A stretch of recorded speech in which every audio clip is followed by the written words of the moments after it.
प्रियंका सिंह, गुरुजी, मुझे हिंदी साहित्यकार फणीश्वरनाथ रेणु के बारे में बताइए। कबीर सर, ठीक है प्रियंका, सुनो, मैं तुम्हें कहानी की तरह बताता हूँ। फणीश्वरनाथ रेणु का जीवन परिचय। कबीर सर ने कहा, प्रियंका, फणीश्वरनाथ रेणु का जन्म 1 मार्च 1928 को बिहार के अररिया जिले के औराही हिंगना गांव में हुआ था। वो बचपन से ही गांव और प्रकृति के बहुत करीब थे।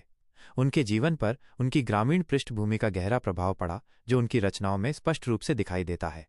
प्रियंका सिंह, गुरुजी, उन्होंने पढ़ाई कहाँ तक की? कबीर सर, रेणु जी ने अपनी प्रारंभिक शिक्षा गांव में ही पूरी की और बाद में बनारस हिंदू विश्वविद्यालय BHU से मैट्रिक की उपाधि प्राप्त की।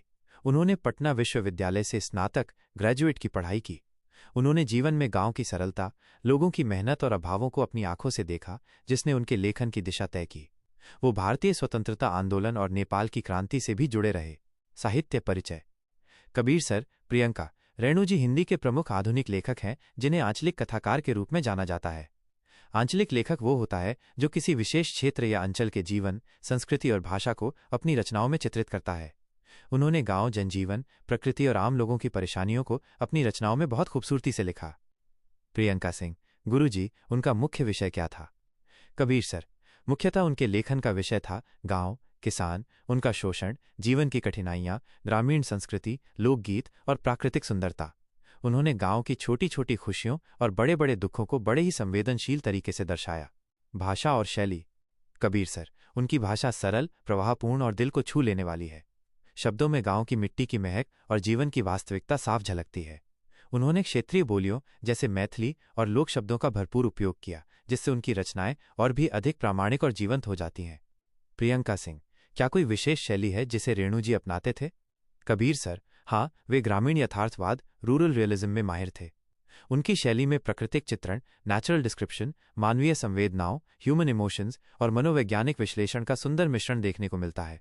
उनका लेखन गांव के जीवन को जीवंत बना देता है, मानो पाठक खुद उस गांव में मौजूद हो। उनकी कथाएं अक्सर रिपोर्टाज शैली, रिपोर्टेज स्टाइल में लिखी गई हैं, जहां लेखक एक घटना का आंखों देखा हाल सुनाता है। प्रमुख रचनाएं। कबीर सर, रेणु जी की कुछ महत्वपूर्ण रचनाएं हैं। -1 मैला आंचल, ये उनका सबसे प्रसिद्ध आंचलिक उपन्यास है। यह पूर्णिया जिले के ग्रामीण जीवन और राजनीतिक उथल पुथल को दर्शाता है।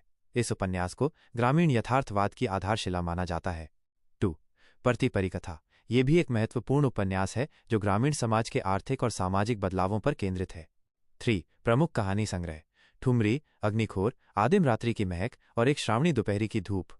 इनकी कहानियों में ग्रामीण जीवन की छोटी छोटी घटनाएं और मानवीय संबंध बड़ी गहराई से दिखाए गए हैं।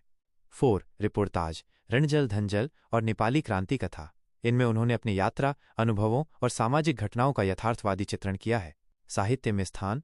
कबीर सर, प्रियंका, रेणु जी को हिंदी साहित्य में आंचलिक लेखन का जनक माना जाता है।